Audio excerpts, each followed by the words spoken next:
ሁላችን ዛሬ በዓለም አክብሮናል ፈጣሪያችን በኢየሩሳሌም።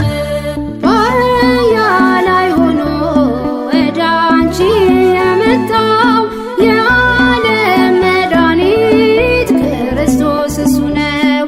እልል እልል እንበል እያሉ ሆሳዕና ዘንባባውን ይዘን ተገኝተናልና ድነት ሆነ ለሁላችን ዛሬ በዓለም አክብሮናል ፈጣሪያችን በኢየሩሳሌም።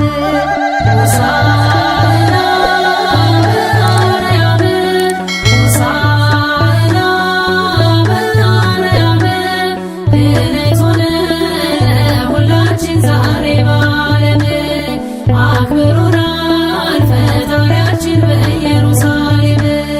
ድነት ሆነ ለሁላችን ዛሬ በዓለም